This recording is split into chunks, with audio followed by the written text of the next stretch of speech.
more on this, I'm joined by Arienne Gorlach, a community coach with LH Agenda and a planner expert. Arienne, welcome to our program. Thank you so much. Great to be here. And all the way from Perth, Australia. Big props for getting up in the morning for us. Thank you. Thank you. Okay, I'm someone who's old enough and in some ways still uses both digital and paper. So what goes into a good paper planner? What do people look for? Well, I think a really good paper planner is one you use. I think many of us have fallen victim to feeling all inspired and buying a new blank notebook and then not actually using it. So really, there are 4 things to look for in a paper planner. And I'm going to start with number 1, which is it's the secret sauce, all right? That beautiful paper planner is not just to hold your to-dos and your schedule, right? Actually be to hold and be a conduit of your dreams, your goals, your life vision, and it's a vehicle for helping bring them into reality. Because otherwise it's just a book with text. Sure. That's where you should really start with that perspective shift. And then it's going into the more functional things that go into a good planner. What were you going to say?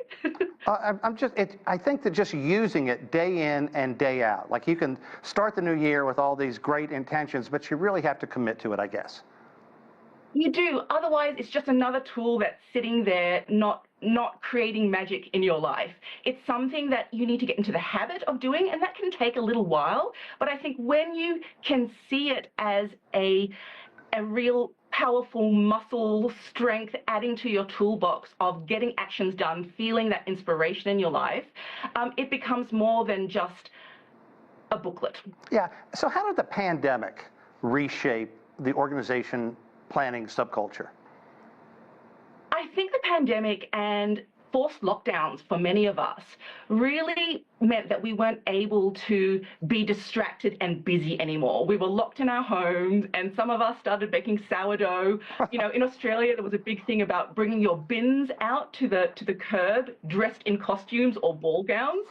So people had a lot of fun. But I think at the same time, because of the quietened noise, what was not working in your life came up. Yeah. And when you start to see all the hard things that are no longer invisible, you start to think of, actually, what do I want? You know, what do I want to do with my life now? And then from that, you ask yourself, how can I get that happening, right? And so I believe that people started to look at ways to grow from their comfort zones, and planners and organizers were one of the vehicles that they could start to structure their thinking, gather their thoughts, start to create project plans, break down their goals. And I'm sure on YouTube, like many of us discovered different things that tickled our fancy. There are some wonderful planner communities out there and great planner channels. Yeah. So I think people just stumbled across things and got excited. Okay, give me the pros and cons versus paper versus digital. There's something really magical about paper. Writing things down has a science behind it. It helps with your memory and encoding, much more so than typing things out. Digital planners are great when you've got shared calendars, you need to move things around, you need to share your schedule.